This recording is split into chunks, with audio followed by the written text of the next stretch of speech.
vos concretastes para tentar o Espírito do Senhor, eis aí a porta, os pés do que sepultaram o teu marido e também te levaram a ti. E logo caiu aos seus pés e expirou. E entrando os jovens, acharam-na morta e sepultaram junto do seu marido. E houve um grande temor em toda a igreja e em todos os que ouviram estas coisas.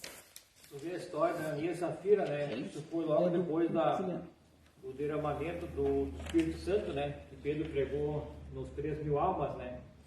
Já dá para tirar algumas conclusões, né?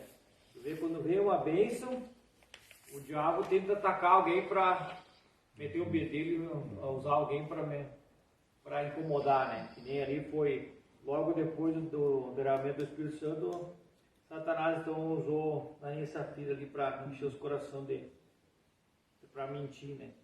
E outra coisa que eles, Ananias e Safira não precisavam ter vendido isso, né? Isso foi mais uma questão de, tipo, eu diria hoje em dia, para aparecer, né? Que nem Barnabé vendeu, mas ele com intenções boas, né? Para ajudar os pobres, né? Que foi por causa dele que a Ananias e Safira, não, ele vendeu, nós vamos vender também para puxar o saco do pastor, dos irmãos, né? Mas só que daí eles queriam deter, né? Às vezes eles podiam ter retido metade da bênção ou nem ter vendido, né? Não era um erro, mas só que eles foram querer mentir, né? Eu creio que se ele dissesse a verdade, né? É verdade. Nós vendemos e vamos dar tanto e o restante é nosso. Pronto. Não ia acontecer nada. Não, mas eles mentiram para dizer que tinham sido justos, né? Para aparecer, Para né? aparecer, né? Então, essa história. E a mentira sempre foi uma coisa, não só ali vai ouvir só a história da Ananias e Safira hoje, mas no nosso meio, na nossa vida, a mentirinha às vezes não existe mentirinha pequena ou grande, né? Nem grande. Qualquer uma mentirinha ali já pode ocasionar várias grandes coisas às vezes, né? Então vamos estudar então. A história da Ananias e Safira foi marcada negativamente pela mentira que o casal feriu no início da igreja. Ao longo da história da igreja pós-Pentecostes, no livro de Atos Apóstolos, um sentimento amoroso de partilha a respeito dos pobres dominava na igreja, cheia de Espírito Santo, para que necessitados não tivessem carência. Alguns dos novos convertidos que tinham posses negociavam suas propriedades e depositavam o dinheiro recebido junto aos pés do apóstolo, para que distribuição aos necessitados. Nesse contexto, o casal Ananias e Safira deixou-se dominar pela inveja e o desejo de chamar a atenção dos demais. Por isso, eles mentiram contra os apóstolos da igreja. Nessa lição, estudaremos o perigo que a mentira traz para a família cristã. Além de tragédia espiritual, ela também traz uma tragédia familiar. Então, é isso. Quer comentar alguma coisa, pastor? Sobre... Não, nada. Ponto 1. Uma conversão duvidosa. Por que uma conversão duvidosa? Porque as atitudes do casal não revelavam a transformação de vida alcançada pelo poder do Evangelho. Romanos 1,16.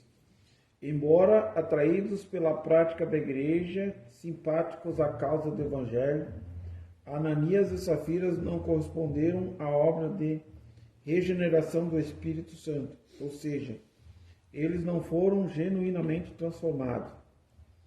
João 3, do 3 ao 7. É importante enfatizar que no início do movimento do Pentecostes, Ananias e Safira uniram-se à igreja local, passando a fazer parte dela. Entretanto, a velha natureza se revelava na hipocrisia, na cobiça e na mentira do casal. Outra coisa que eu achei importante também, e a gente vê muito nos nossos dias de hoje, o discernimento de espíritos. Esse dom as pessoas quase não têm mais, não buscam mais isso, né? Aí, olha só que como Pedro estava cheio de Espírito Santo, né? Ele discerniu que não era verdade, né?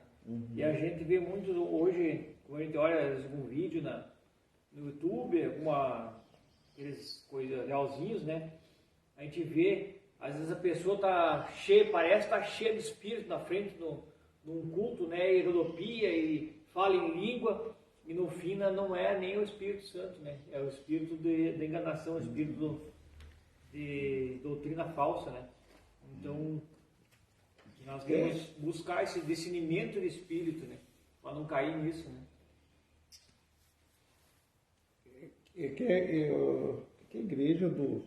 A igreja que nós estamos vivendo, né? Nesses últimos dias, é a igreja que ela gosta de ouvir só coisas boas, né? Prosperidade, riqueza. Então ela está voltada só para isso aí. Coisas que agradam o ouvido, né? E aí, por isso que são levados ao erro, né? Por isso que o diabo está levando vantagem. E realmente não se tem mais, né? O espírito de discernimento, que antigamente sempre tinha. Aquelas velhinhas da igreja, né? Aquelas velhinhas do ciclo de oração, né? E que chegavam muitas vezes até no pastor, né? O pastor da igreja, vinha aquela velhinha lá. Chegava no pastor e trazia, não, Deus falou comigo, né? Deus revelou isso. Né? A pessoa ficava, né? Não, você é uma senhora idônea, né? Uma senhora do ciclo de oração. E hoje em dia não vê mais isso aí. E um pouco também porque muitos pastores têm calado, né? Tem os profetas, às vezes até se acovardado um pouco, né? Para não, como é que a gente diz, politicamente correto, né? Para te não parecer correto. Tu prefere ficar quieto, né? Vendo que a coisa está errada, mas fica quieto. Aí aquele que fala, na realidade, né? Se estrepa e todo mundo fica calado, sabendo que aquele ali está certo, mas mesmo assim permanece calado, deixa aquele ali morrer, né? Nós deixamos, muitas vezes, os profetas morrer por causa disso aí. Que nem ali no tempo do derramamento do Espírito Santo, eles oravam e estavam em comunhão, né? Hoje, quase não existe mais, pessoas não oram, não se, né? Comunhão também já não é pouco, né? Sempre existe essa... Eu falo para... Mas essa comunhão aqui da igreja antiga, eles diziam que tudo era de todos, né? No partir do pão, né? Unânimes em tudo, né? Eles eram em tudo. E não em tudo. E eu digo assim, ó... Paulita, umas coisas que eu tenho... Que a gente tem visto a mudança, né? Que o círculo de oração, muitas vezes se fala em círculo de oração, mas é o lugar que menos se ora. Aí é festa de círculo de oração, mas não tem oração. É reunião do círculo de oração, mas não tem oração.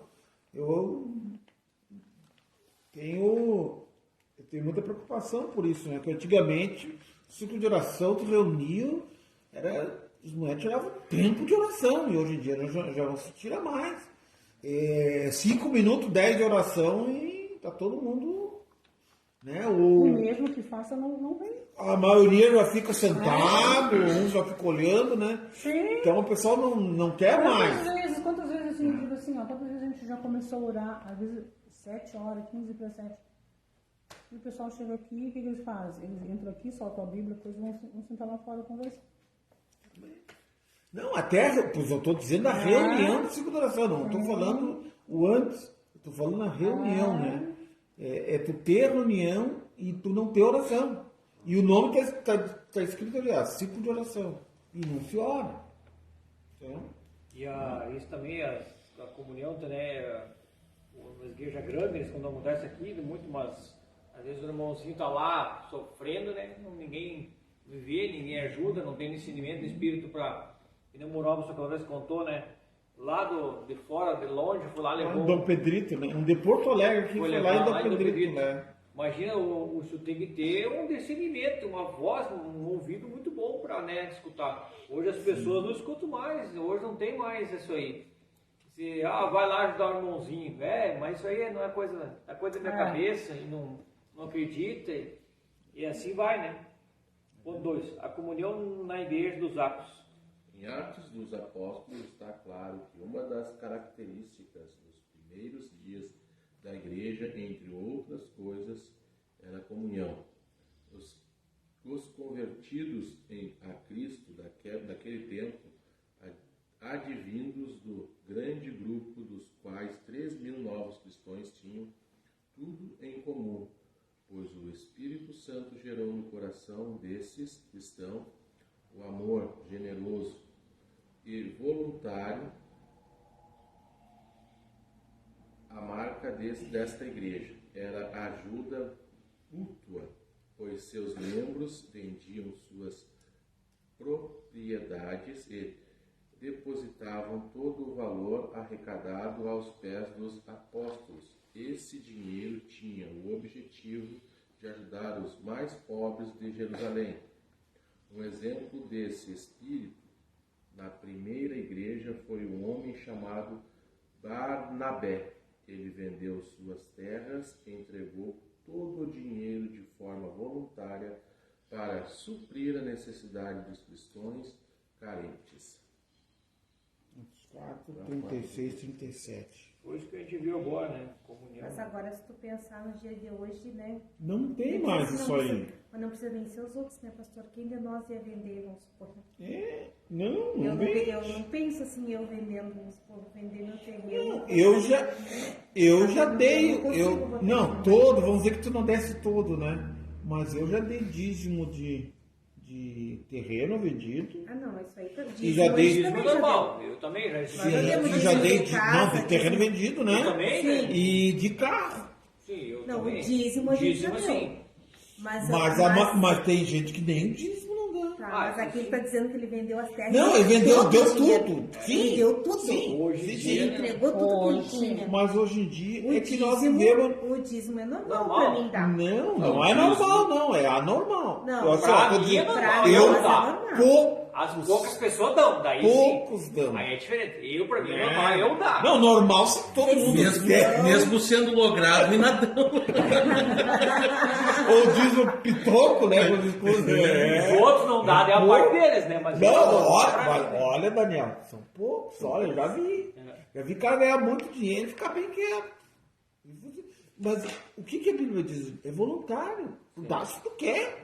Né? Mas é melhor ter, né? É melhor ter E para 200 manter isso aqui. Eu sei, não, mas é será que... que É melhor ter Mas 200 às mil vezes- abençoados do que 200 mil amaldiçoados, né? Eu Tá, pastor, mas eu às vezes tenho que usar o português. Ele Tem- diz é dele, né? Não, não. É, irmãos, é bom sentar na cadeirinha nova, é bom, né? É bom a gente vir, né? Sim, Não chora. é. Mas a gente tem que pagar aluguel, e aí? É. Eu já uso Não, o português. tu vê, isso é... O Batistão usava, mas não interessa, tá aí pra escutar mesmo. O Batistão usava o português bonito no tempo que eu tava na Batista. E aí, nós temos um aluguel pra pagar? Sim, não, É. tá certo. Certo. Né? Eu concordo plenamente, mas só que a maioria dos cristãos não tem essa consciência. Sim, eles não dão nem no salário, vão dar um dízimo, um terreno pro cara, né? Ou se ganha, é acho capaz de que até sair da igreja. Pensei de ver cara que Nós ganhou, damos dízimo de ganhou uma tudo. indenização e pega e sai da Mas igreja. Não é só do salário. Nós damos dízimo de tudo.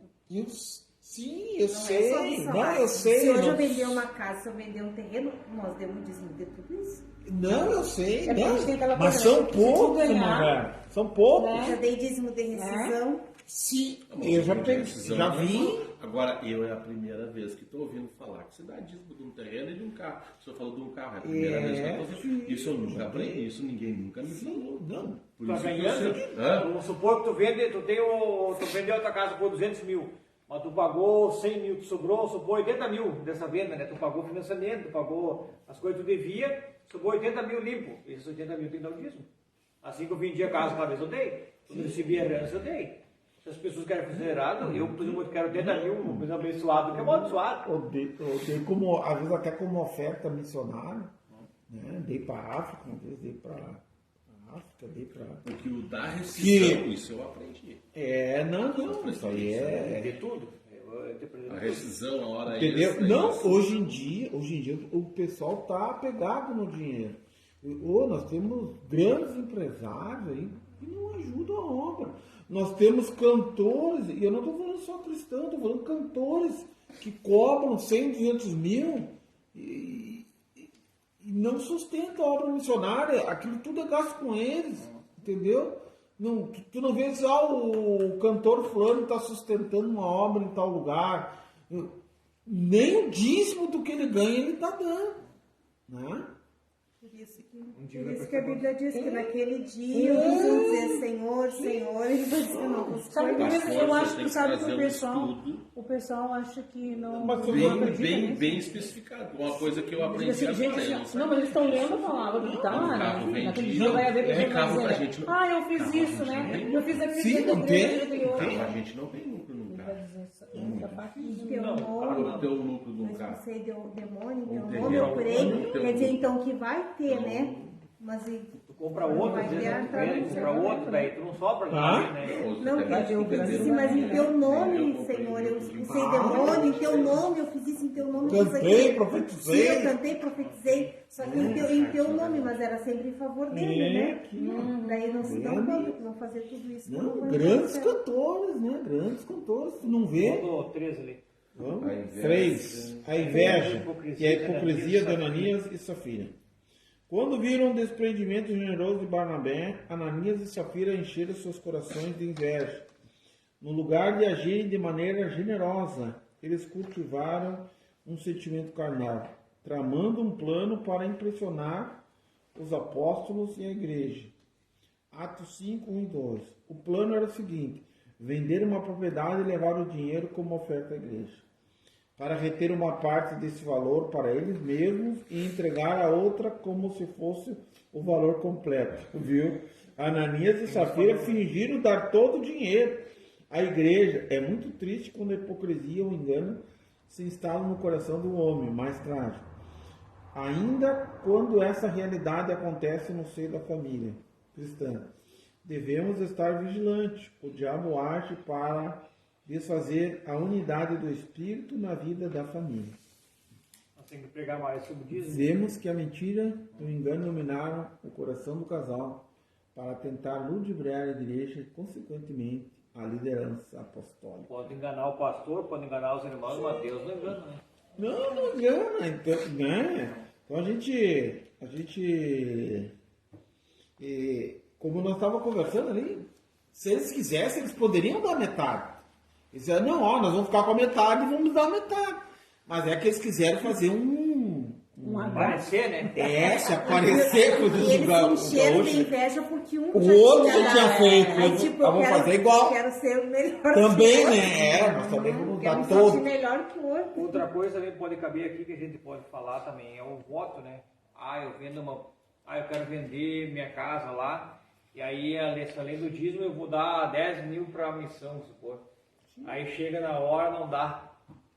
Aí também fica aquilo, né? A gente já viu muita gente, né, penando porque não deu. E o propósito, Fazer né? um propósito. Um propósito, um voto, né? É, Tem que propor e fazer. A Bíblia diz o voto do tolo, né? O voto do tolo. Então diz, ó. Mas Deus toma, né? Mas Deus diz assim, ó. É melhor tu não votar Por isso mesmo. do que tu votar E não e Deus te cumprir. abençoar e tu não cumprir. Então não vote. Né? É o voto do tolo, né? Então não vote. Muitas vezes, né, acontece, eu vou ganhar isso, eu vou fazer isso, eu vou comprar aquilo com o pastor, vou comprar um terno com o pastor, vou fazer isso, fazer aquilo, chega, vende lá, gasta tudo e o pastor fica... Não, um exemplo. Não, O irmão Só Robson. você bota orar para que tu venda tudo, faça o teu O negócio pastor e não ganha nada. depois Mas aconteceu assim um monte de vezes. É. Né? Diz que vão abençoar. Não, vou te abençoar. Eu vou te abençoar. Tu não ganha nunca mais. Tem até amnésia. Só que de Deus Se esquece, de Deus né? não se soma, né? Tu pode Não, roubar do o mas de pastor, Deus não, o né? irmão Robson contando uma história do pastor lá que ajudou um cara lá. Acho que foi, não sei qual é o lugar, se foi Pelotas, foi Dom Pedro. Pelotas, parece, não sei bem te dizer, não vou confirmar certo. Mas diz que o cara ajudou o rapaz lá, ajudou um tempo, assim, sabe? Ajudou a sustentar a família do cara, sustentou a família. O cara disse, não, porque eu vou receber um dinheiro aí, né? E depois eu vou lhe pagar tudo. Né? Aí o pastor dando de bom grado, não ajudou pelo interesse, né? E aí ajudou. Aí quando o cara recebeu, sabe o que o cara disse? Ligou, o pastor disse, ó, não precisa mais vir na minha casa, nem me apareça mais aqui. Ingratidão, né? Não, ser humano, né, cara? O humano é assim. Mas Nem conhece, precisa né? nem vir na minha casa. Conhece assim, pastores, né, que ajudam as pessoas, né? E aí, tipo, aí tu tem que ter até amnésia, né? Vai, aquele irmão me ajudou lá e agora nunca mais, né? Nunca nem, né? Quando a mentira e o engano enchem os corações. Cheio do Espírito Santo, incisivo e com autoridade espiritual. O apóstolo Pedro disse a Ananias: Ananias, por que encheu Satanás o teu coração para que mentisse ao Espírito Santo e retivesse parte do preço da herdade? Guardando, não ficava para ti? E vendida, não estava em teu poder? Por que formaste esse desígnio em teu coração? Não mentiste aos homens, mas a Deus. Atos 5, versículo 13 e 4. O apóstolo Pedro também tratou com a esposa de Ananias, sem ela saber que o esposo havia caído morto na presença de todos. Porque é que entre vós concertaste para tentar o Espírito do Senhor? Atos 5, versículo 9a. Portanto, vemos que a mentira e o engano dominaram o coração do casal para tentar ludibriar a igreja e, consequentemente, a liderança apostólica. Ao tentar enganar a liderança local da igreja, na verdade, eles mentiram contra o Espírito Santo. Atos, capítulo 5, versículo 13. Voltando-se diretamente contra Deus. Atos 5, versículo 4. Casal unido, né? Até ela mentira. Problema da mentira dentro da família. As mentiras produzidas dentro da família.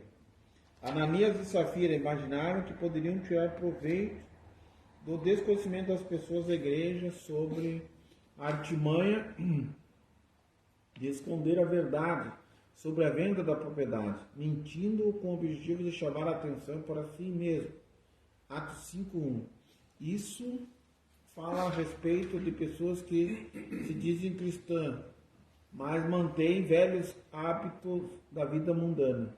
O Espírito Santo se entristece quando dentro da família o esposo, a esposa, filhos e filhas ou outros membros fazem da mentira um estilo de vida. Por isso o apóstolo Paulo exorta a não mentir uns aos outros. Colossenses 3, versículo 9. Quem faz uso da mentira está dominado pelo poder da carne.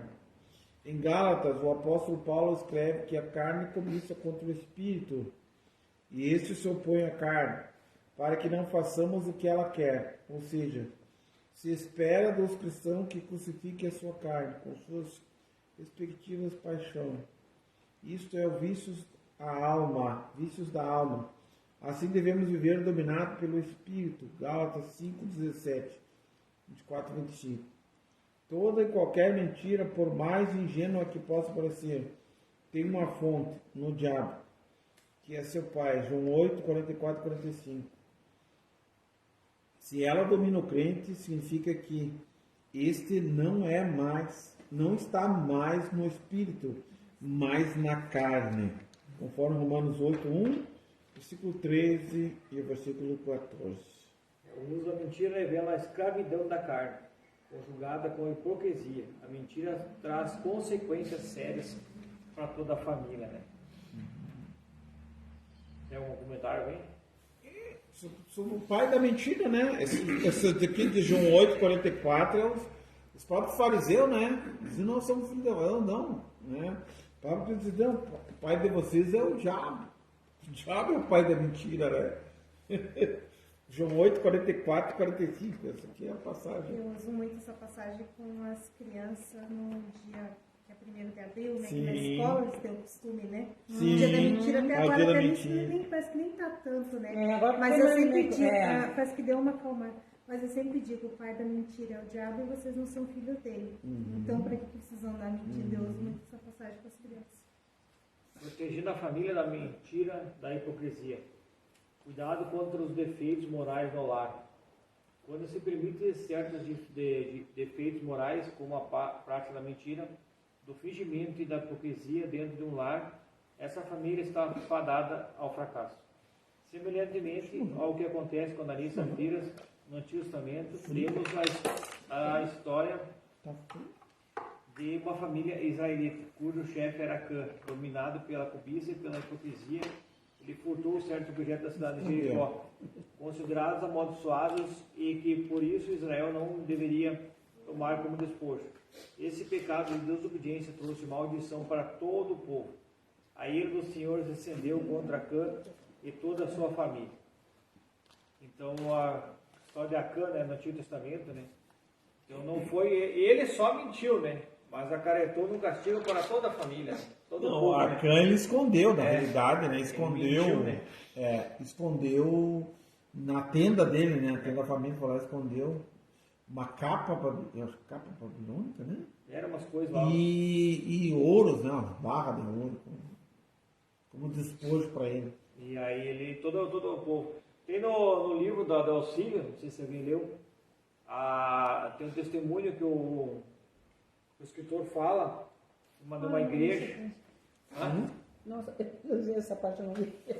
Que ele fala que ele conta de um pastor que quando foi levar a ceia, né? A importância da ceia, né? E aí quando ele ergueu um pão, sempre um pão macio, né? Assim, macio, bonito, né? Quando ele levantou o pão por oral, o pão estava em pedra. Uma pedra dura, não conseguia nem tirar o pão. E aí o Espírito Santo falou com ele, tem alguém em pecado aqui dentro da igreja. Para não, né, castigar toda a igreja, né? Vamos fazer um convite para essa pessoa quisesse pedir perdão, né? Se reconciliar, pedir perdão. E aí ele fez o convite e uma mulher humildemente veio lá e disse que estava em pecado e se arrependia e pediu perdão. Assim que ela pediu perdão, os irmãos oraram, o pão ficou macio de novo. E voltou a comunhão de novo com os irmãos. Deus teve misericórdia da igreja, né? Porque hoje, às vezes as igrejas não vão para frente porque tem meia dúzia pecando ali, né? Fazendo coisa errada, coisa que não está certa, tomando ceia, né? Muitas vezes tomando ceia que não está em pecado, tomando ceia. Aí por isso que as coisas não vão para frente, às vezes, né? Tanto para a pessoa, mas daí pega para todo mundo, todo o povo de Deus escolhido, toda a igreja, né? É uma coisa bem forte isso, né? Não, você tem lutas às vezes, né? Aí tu tá lutando, tu não sabe por que tu tá lutando tanto, né? Por que as coisas não estão dando certo, né? Aí tu vai ver e ninguém lá com a vida toda torta, né? Tudo. Mas que nem aquela vez... E acarreta luta para todo mundo, né? Eu sempre conto, né? Um testemunho meu. Começou a quebrar o vidro do carro, do nosso carro. Mandava um pouco, pam, uma pedra batia e quebrava. Aí mais um tempo, bam, quebrava de novo. Bam, que batia, quebrava, furava um pneu. Aí eu disse, tá, mas o que está acontecendo, né? E a Vera teve o discernimento de espírito e disse, tu está dando dízimo? Ela teve, né, discernimento de espírito, me perguntou isso. E eu humildemente disse, não. Então é isso. Então daí nós oramos, eu e ela, e eu voltei a dar o dízimo e parou. Então veio o discernimento, né? E uma coisa, né? O dízimo. Eu não sei se tu lembrar, naquela época, eu deixava a minha conta e a do Daniel nas mãos dele. Então o Daniel pegava o meu dízimo e o dele, entendeu? Eu recebia coisa, mas eu dizia assim, não, pega tudo, é o dízimo. Só que o Daniel não dava o dízimo dele nem o meu. O teu dava. Então tu dava só o meu? Sim, o teu dava. Eu não dava o meu. Qual é o... Precisamos agir contra a hipocrisia e a mentira. Ninguém está livre de se achar dominado pela mesma hipocrisia e mentiras que se acharam no casal Ananias e Safira. Por isso a Bíblia nos ensina que não podemos trocar a verdade de Deus pela mentira, como fazem as pessoas dominadas pelo pecado. Romanos 1:25. Aos servos de Deus cabe fazer um autoexame diante dele contra a hipocrisia. Mateus 7:3-5. Sim, a consequência direta da mentira é a hipocrisia. Esses dois vícios são obras carnais que podem dilacerarem uma família. É isso, nós vemos isso aí, né?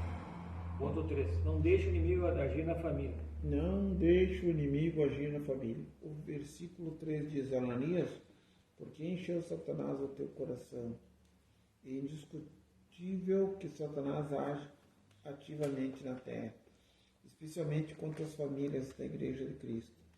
Ele trabalha contra esta importante instituição, investindo contra os seus membros, infelizmente. Como Ananias, há muitos que permitem que Satanás enche seus corações para desestabilizar a família. Por isso, cabe-nos estar em oração e vigilantes. Mateus 26, 41. Então, podemos fazer o que a Bíblia diz: sujeitai-vos, a Deus, resistiu ao diabo e ele fugirá de vós. Tiago 4, 7. Isso aí.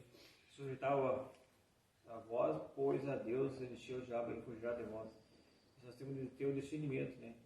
Às vezes a gente quer fazer uma coisa, né? Ganha mais que o outro, e aí quer desaparecer, né? Fazer alguma coisa que não agrada a Deus, né? Se encher, né? Ah, eu ganho mais, eu faço isso, eu faço aquilo, o fulano não faz, e assim, né? E assim vai, né? Então é preciso estabelecer uma camada de proteção na família contra os instrumentos da mentira e da hipocrisia. Conclusão: como aconteceu com Ananias e Safiras, que foram punidos pelo Senhor com morte instantânea, membros da família que praticam a mentira podem experimentar consequências gravíssimas por causa dessa prática. A Bíblia diz que a igreja é a coluna e a firmeza da verdade. Portanto, a segurança. Essas três palavras, né? Verdade, confiança e segurança. E não mentir, né? Então seria isso hoje, essa aula, que foi lá ligeirinho. E que nós possamos cultivar isso nas nossas famílias, né? Às vezes parecendo uma mentirinha pequena, curta, mas às vezes pode acarretar uma coisa grande, né? Amém? Mais uma coisa, pastor? Não agradece. Vamos agradecer. Agradecer a Deus, né? Eu sei que bota assim, resposta. Vamos orar então. Pai, em nome de Jesus, pedimos a tua bênção sobre esse estudo, Senhor, que nós venhamos guardar, que nós venha aprender mais de ti, venhamos praticar, Pai, conforme a tua vontade. Nós pedimos a tua bênção sobre este lugar, sobre as nossas vidas. Guarda as nossas mentes, Pai. Livra das setas e dos dardos inflamados de Satanás contra a nossa vida. Em nome de Jesus. Amém. Amém.